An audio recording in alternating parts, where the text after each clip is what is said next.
Hi, I'm MarzGurl. I'm JoshKnightTheFirst. And welcome to episode 32 of MokkoriPlay, the only podcast dedicated solely to all things City Hunter. On today's podcast, we're going to cover episode 32 of City Hunter, titled Don't Die, Ryo, Hard-Boiled Magnum. Don't die, Ryo is pretty much, I don't know, it should be the catchphrase of this series. Don't die. Just don't die. Just don't die. Like that thing Makimura did, don't do that. Don't do that. Which really, that comes up. That comes up this episode. Remember Yes. what Makimura did? Don't do that. Yeah, actually that does come up That does later on literally this episode. come up. So this is a nice episode in that we've got all our major players here. We've got, of course, Kaori and Ryo, but we've also got Umibozu and Saeko back this week. Yay! Now, it's weird here. Umibozu we last saw 4 episodes ago, so, not that long ago in the grand scheme of things. Saeko we haven't seen since episode 21. I think later on we're going to end up seeing a lot of her and actually kind of getting sick of her, if I'm to be honest. I know I think it was either City Hunter 3 or City Hunter 91, you got really sick of her. She got especially bad, like they really leaned into her whole, oh, I'm just using Ryo and just teasing him the entire time, and I had to admit, I'm not sure he deserves that anymore. But that's not what's going on here exactly. No, she's actually got a legitimate reason for having Ryo around this week.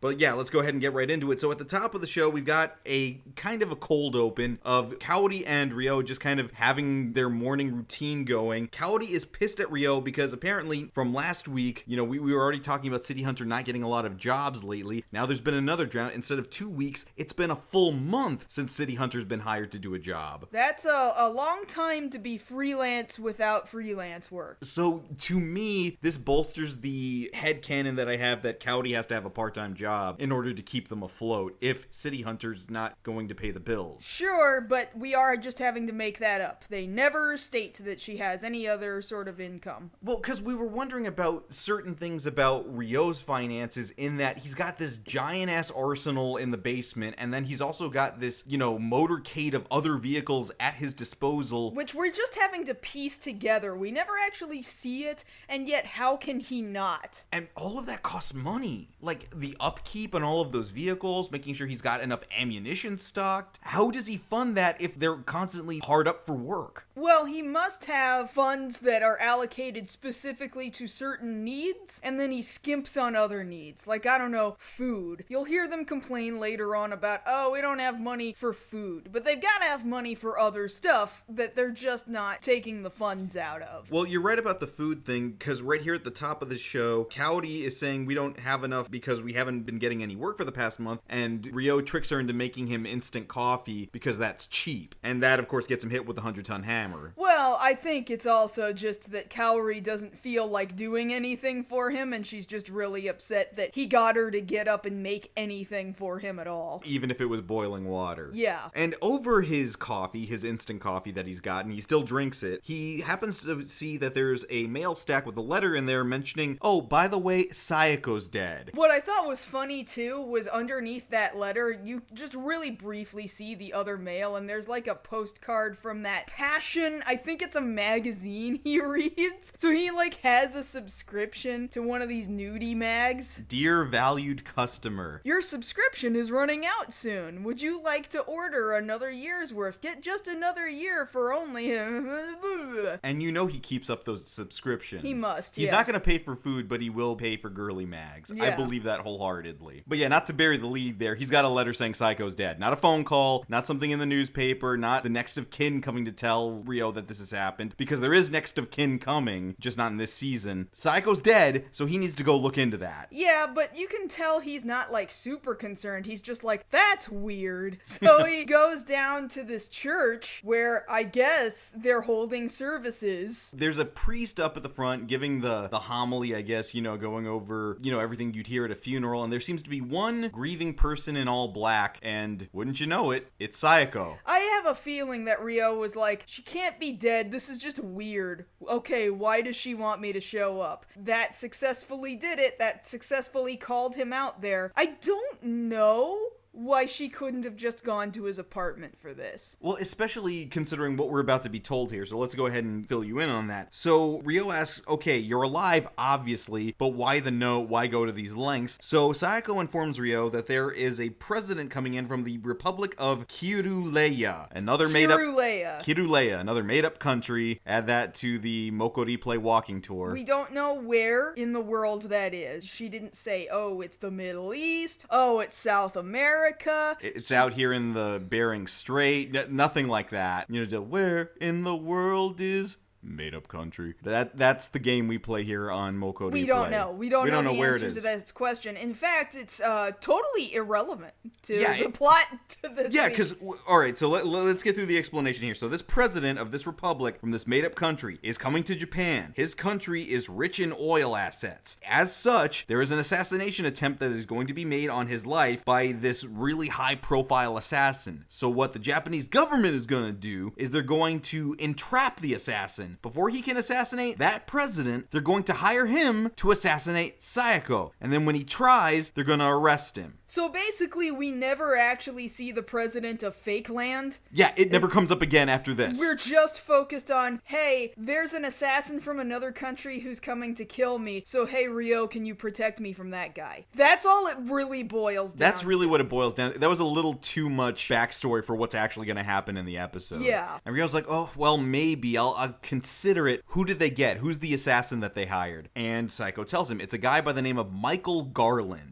And Ryo happens to be familiar with this name. Like, Michael Garland isn't a nobody. He's got 100% success rate. He's a big deal, man. And she's just like, please, I'll owe you so much. He's like, when do I ever turn you down? And I mean, he should. He knows better at this point, but I do think he's legitimately like, well, this time Saeko might actually die if I don't do this, so I don't even think he's mad about it this time, if I'm to be honest. I think he's totally aware of what he's doing. Well, at the same time, he does seem to press in that, yes, I am familiar with this guy and he's no joke, so yeah, I think I'd better go ahead and take the job. Right. Mind you, this isn't a paying job. This isn't an XYZ job. This is a favor. Well, they're all favors from Saeko. I It's know. never paying from Saeko. I hate because that she for always him. promises that she's going to pay him in the sexy times, and then the sexy times don't happen. So, which the first couple of times you're like, haha, Ryo's kind of a sex pest, so he kind of deserves it. And then after a certain point, you're like,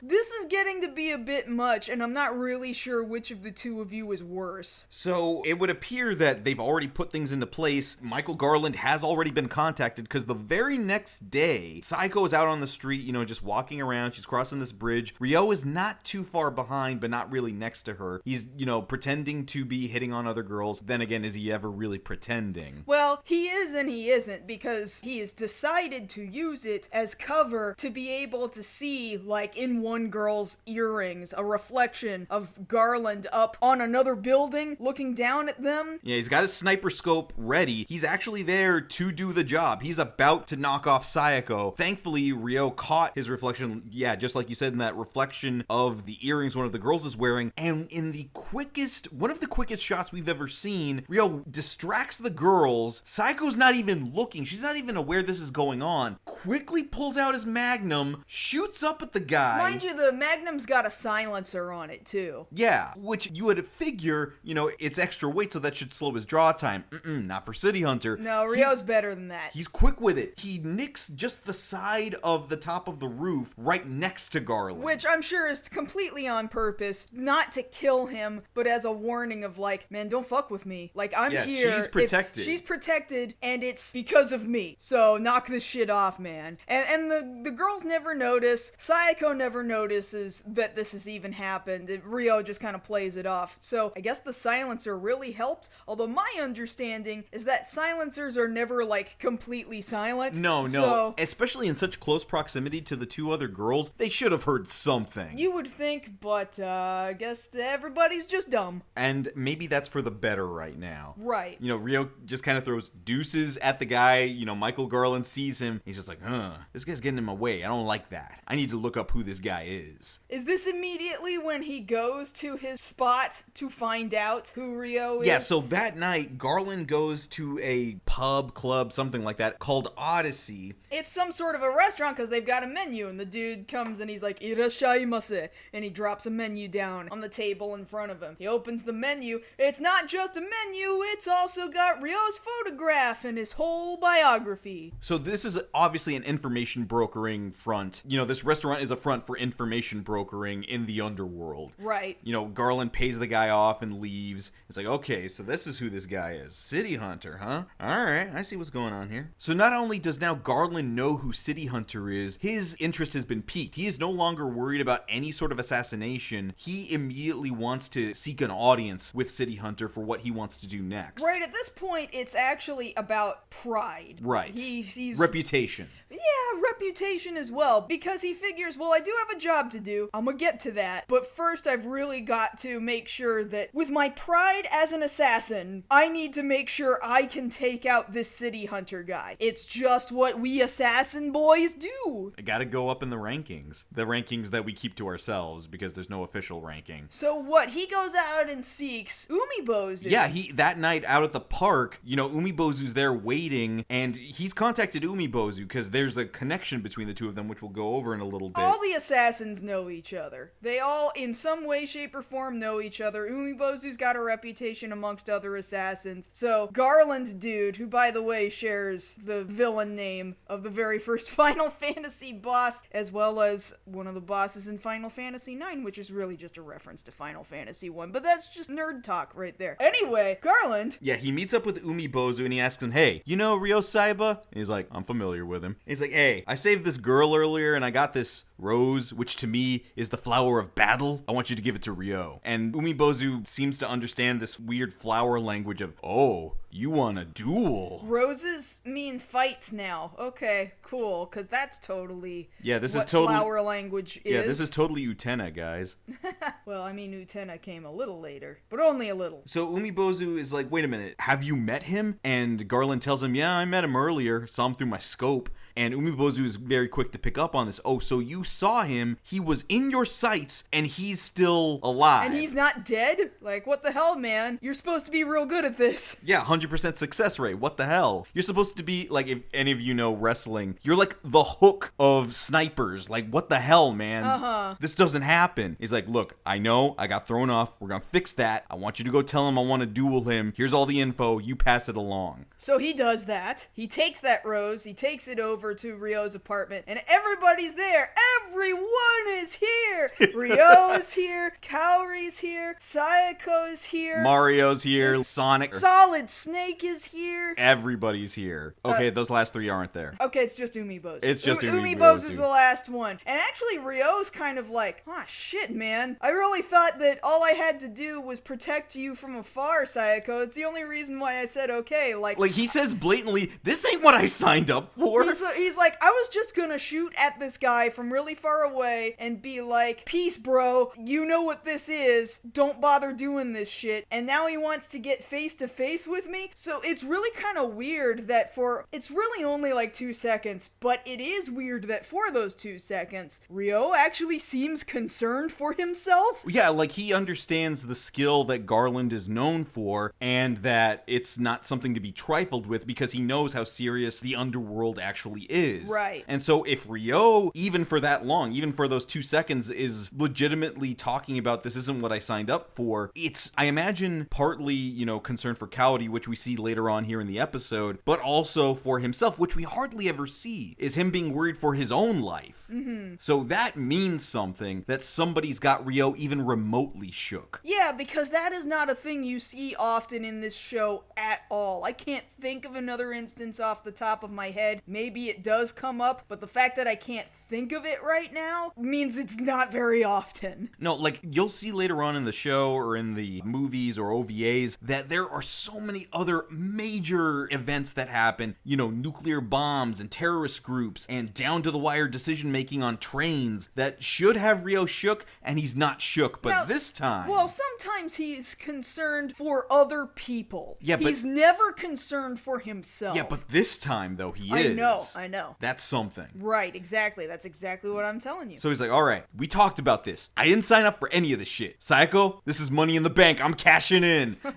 And he goes flying at Saeko. All these IOUs, I want them now. Doing the Lupin the Third opening, jumping out of your own boxers to get at somebody. Like, he doesn't jump out of his clothes here, but that's the kind of jump he makes. The Lupin jump, as I call it. And of course, he gets hit with the hammer by Coyote. It's not a punching glove from the crotch, but, you know, similar idea. And so that night we see the two of them, Garland and Ryo, preparing in their own ways for this duel, which is supposed to happen the next night. So Ryo is down in the gun range, just constantly practicing over and over again, just shot after shot after shot, you know, practicing his skill. And Garland, for whatever reason, he's just chilling out at his pad, playing Chopin's Nocturne. Just practicing piano. Drinking wine and chilling. Oh, well, he's very confident about himself, even though clearly he's only so confident because he decided he needs to have this duel. So I don't know why he's not practicing. There's a slight difference between confident and insecure. Like, I don't think you need to duel unless you're not secure about your status in the underworld. That's true. So we jump forward to the next night. It's an abandoned, I thought it was an industrial site, but they also seem to have a pool there or some body. No, what I was telling you is that it kind of looked like there was a water treatment sort of a pool because there's these pipes that were going in and out of it on either side of it that are not like swimming pool tubes. So it's some kind of industrial area with water. I think it's an old industrial kind of a site that's long since been abandoned and run down and is already falling apart. Yeah, it looks a lot like one of these, if you've ever seen the last episode of a lot of tokusatsu series like Go Kaiju or Geki Ranger, things like that, there's a very commonly used abandoned crumbling industrial site that they use in those shows that it looks just like. Sure, yeah. So it looks a lot like that. So it's midnight, they've got 15 minutes to get themselves all set up. Give them prep time, yeah. Yeah, all weapons are allowed. Coyote, of course, is there worrying her ass off because this could be the end of Ryo. Mm-hmm. And this clearly is weighing heavily on her. Right, the whole time she's always like, oh my god, what's going on in there? Should I go in there? I'm thinking about going in there. This is a thing she does the entirety of their fight, too. Yeah, so they're going to get set up. Garland is setting up trap wires. He's really the only one doing much of anything. Ryo just really quickly hides behind a wall and kind of crouches and waits for Garland to do his thing while he's doing the Batman prep time thing. Putting up tripwires and C4 mine. And yeah, C4, mines, anything you can think of, all these different tripwires, which seems to be his strong suit. So after the prep time is done, Umibozu throws up the flare, and it's on. And Ryo goes kind of running almost directly into some of those traps. For a while, he's doing a pretty good job of tripping them from a distance. Until he doesn't, and he's getting even closer every time. You know, he's not dodging with as much time in between explosions. Mm-hmm. You know, a lot of explosions going off here, and again, Coyote's getting really concerned, like, hey, Umibozu, do you think he's gonna be okay? Like, is he really good at traps? And Umibozu tells Coyote, this is the guy who taught me. Oh, crap. Because as we know,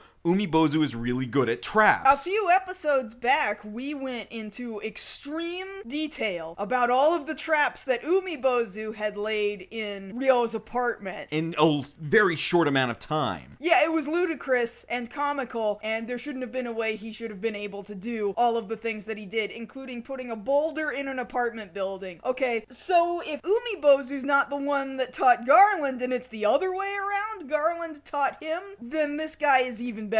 Yeah. He's so worse. Instantly, because, that was just like 4 episodes ago, the audience is already aware of how good Umibozu's skill is, and eventually Umibozu will teach Coyote a little bit. I have to admit, though, for as impressive as the traps are in this episode, they didn't have me going, oh my god! Not nearly to the extent that Umibozu's, like, just really creative. Well, Umibozu's more creative. Garland is more direct with what he's doing. You know, he's got these personnel mines set up. That's the word I was trying to think of earlier. These personnel mines that Ryo accidentally trips a couple of them, and there's some pretty good back and forth between the two of them, of Ryo shooting out some mines to set them off, or the two of them having back and forth conversations just to hear, you know, where their positions are in relation to each other and trying to triangulate, okay, he's there, shoot. What I like about this is their weapon of choice to start with, because Ryo only ever uses his 357. Right. Garland starts out with a shotgun and then moves on to what I think is a Glock. It kind of looks Glock-ish. Yes, we need to add that to vocabulary here. Glockish. Well, I don't know how you would use that in common everyday speech, but sure, Glock-ish. But eventually, Ryo can only dodge so much until one really good explosion gets him down, and he's got rubble falling on top of him, and that's the one that Kaori can't take anymore. Yeah, Somehow she knew. Runs in there, much to the displeasure of Umibozu, who's been trying to hold her back the entire time, and she finally just kind of slipped away. She went in there? I think she went in there. I think she just went in there. And she's kind of a dumbass, because she's just shouting, "Hey, Ryo! Hey, where are you?" Like, that's a real stupid thing to do, Kaori. And she's shouting, and she runs right up to him, and so, of course, Garland knows exactly where both of them are. Now, before we get too far ahead, remember, just like we were saying before, when stuff's getting a little bit romantic, yet action-packed, Baby I Want Your Love starts playing, and that's what's happening right here as Kaori's running into the building, as she's looking for Ryo there on the ground. Garland, we see here, has some kind of an honor code, because the duel, he understands, is between himself and Ryo, so Kaori is not to get involved. So when he sees her in his sights, and he's about to get the drop on Ryo, but she just gets in the way, he doesn't shoot. In fact, he, goes away for a while, goes somewhere else, and waits for them to be done talking. She helps him out of the rubble, and Ryo's like, "What are you doing here? This is between the two of us. You shouldn't be here." And this is deep what Kaori goes for. I want to see it. I don't want this to be like with my brother. I want to see what happens. Right, because the night that her brother died, she didn't see him again. She didn't get to say goodbye to him, you know. I think that's what it's really about, is not having the chance to say goodbye, if that's what it's gonna be. Well, yeah, because it's the whole thing, like with so many other people, to get real for a second, to really bring the energy down because here. I think it's less about, oh, I want to see this person I care about die. No, of course not. It's not that. It's that if you have the option to know when the time is to say goodbye, you want to have that opportunity. Right. And I imagine if she's even saying that, her own words, not like with my brother, not like with Makimura, that means, of course, that's been weighing on her for however many months it's been since he passed away. Right. Because it hasn't been a full year just yet. I don't believe so, no. But, several months have passed, and even then, it's still raw for her, as, you would figure. And it's not like, for all the crap that Ryo puts her through, it's not like he means nothing to her. Right, of course. And similarly, it does look like Ryo gives her that respect, too. When she says that, he totally gets it. Because Makimura was important to him, so obviously, he was important to her, too. And if she's saying that about him, then it clicks in his head like, oh, our level of importance to each other is at least this much right now. Right, exactly. And in that regard, that shows that he does have respect for her. Yes. Which I think is important, considering all the times he disrespects her. Just dicks with her all the time. But this time, when it counts, he's like, no, okay, you get to be here. So now what's happened is, as Ryo has gotten up, the duel continues. They're moving around to this area, like we were talking about earlier, with this body of water in the middle. Not necessarily a pool, but more like a water treatment area. And it happens just such that Ryo has gotten the high ground, but Garland is facing a hole out towards the ocean just as the sun is coming up. So they've been at this for a while now. And as the sun is rising, Garland is already starting to gloat, saying, hey, I've got the sun's glare behind me. I've won. I've got the drop on you. And Ryo's like, nope. And then literally drops on him because he's a floor up. He's like 2 floors above him, I think. Just jumps, and as he's jumping... Footsteps starts playing. Well, 1, footstep starts playing, and 2, he's pulling out his gun, and he aims for Garland, and on the way down... Garland's just shooting him left and right, and missing! Well, he's kind of grazing him. He does definitely, he gets him in the cheek, he kind of tatters some clothes a little bit. He's drawing a little bit of blood, but he's not getting, body shots, not kill shots. Right, but what I'm saying is Ryo has successfully, while moving, while falling, still manages to shoot Garland in the arm, and... Yeah, on his right arm, straight through the bicep. So now his arm is useless. The duel is essentially over. Yeah, he admits, you got me. That's it. Ryo has won. Right. City Hunter has won this duel. And so, now that we're wrapping things up, Saeko's there with the cuffs, ready to go ahead and take Garland in. Garland asks, how come you didn't shoot me? You're such a good shot. Obviously, you only took out my firing arm. Why didn't you kill me? This is a duel to the death, right? And Ryo's just like, well, you were an honorable dude who, when Kaori jumped in, you didn't shoot her, so I guess I respect that. Yeah, so he's returning the favor. And that's a cool sort of honor amongst, not necessarily thieves, but assassins. Yeah, honor amongst assassins, yeah. And it's one of the more honorable duels we'll ever see in the show, because there's more than enough duels to go around for everybody. Oh, sure. But this is one of the times where I was really satisfied with the outcome. Yeah, I agree. This went really well. Did he get arrested? No, because the next scene, we're back at the airport with just send him off. Yeah, Sunrise Air. You know, we see the logo on the plane again. Okay, you were paid and hired to do a job to murder a president of another country, but we're just gonna let you go. Well, yeah, because Umibozu's there to see him off. Hey, like, didn't you have stuff to do here? It's weird how Garland phrases it. He's like, I wouldn't worry about that. I heard that Michael Garland retired. So I imagine he's like taking on a fake alias and he's just gonna go futz off somewhere. Okay, I don't know why they didn't just arrest him immediately for plotting to kill a president of a country, but fine. Okay, Saeko, good job, cops doing their job and arresting who they need to arrest. You know how that goes. Yeah, he's like, nah, Garland retired. Old soldiers like us fade away. All right, man. Like, that's cool and all, but, like, get out of here. And then Saeko is there at the airport with Ryo and Kaori. I guess they were there to make sure he took off. Like, again, that's weird on Saeko's part. Like, she wouldn't go get the arrest? Go arrest this man. He's in a conspiracy plot to murder the president of a foreign country. And God knows how many other assassinations he's done. Do something. Be a cop. Be what we believe cops are supposed to be able to do. Yes. And Saeko's there telling Ryo, well, thank you, I owe you yet again. And this is where we get the still shot. Ryo's walking away from Saeko. We got the zoom out there at the airport. Get Wild starts playing. Sunrise Air is in the background. And he doesn't say anything. He doesn't try to collect. He doesn't try to hit on her. He's just walking off, being all badass. Yeah, because he knows he did the right thing. He knows an honorable thing just happened, and Saeko might legitimately have died if he had not been there. So to him, I don't think it was about getting some this time. No, because again, this is another episode where Ryo was not nearly as horny on Main. Not nearly. Not to say never horny, but not nearly as badly. Well, because I think now we're starting to see the shades of, when it comes to Saeko, he's on some level trying to, limit his expectations. Sure. Because, the whole Charlie Brown with Lucy in the football analogy comes up. Of course. There's only so many times you can do that before you figure Charlie Brown's gonna learn something. The only difference here is that this Charlie Brown is horny.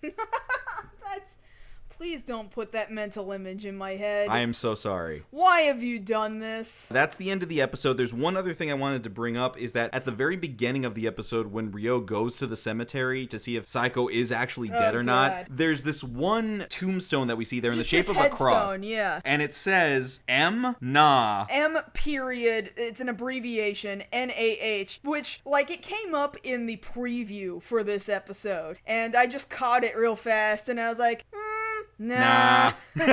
And we don't know who it's in regards to. There's dates on there, 1960 to 1987. I don't know why it lingers on that one for so long. I don't know either, but I don't know if it's an internal Sunrise reference, maybe. It could be. Could be, but I don't really know.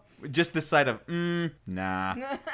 It's good. It's real good. I love it. So next week, we're going to have another Umibozu-centric episode, and it looks like he's in love. Yeah, last time it was a girl that he cared about, but probably was not romantically interested in. This time, he might be catching some feelings. Oh, yeah. And when Umibozu catches feelings, it's funny. It's adorable, actually. It is adorable. The man is, for as much as he doesn't like cats, he is so much of a soft cat himself. He is. He's adorable. And it's the weird thing about Umibozu is that for as adorable as he comes off, he does kind of get play. He just wouldn't know what to do with it. No, he's adorable because he's a freaking idiot. He's so dumb. He's so dense. He doesn't know what to do once he's caught feelings. He's just a nervous, dumb dude. Who's afraid of cats. Who's also afraid of cats. Yeah, so tune in next time and we'll go over that. As Josh just said, come back next time when we cover the 33rd episode of the TV series. Go for it, Umibozu! One hard-boiled first love concerto. If you want to catch us outside this podcast, you can always find us both over on Twitter. I'm at JoshKnightTheFirst. And I'm at MarzGurl. Thank you all so much for listening to our 32nd episode of MokkoriPlay. And if you don't come back next episode, I'm gonna run Josh down with a Volvo. If you're gonna do it, at least use domestic.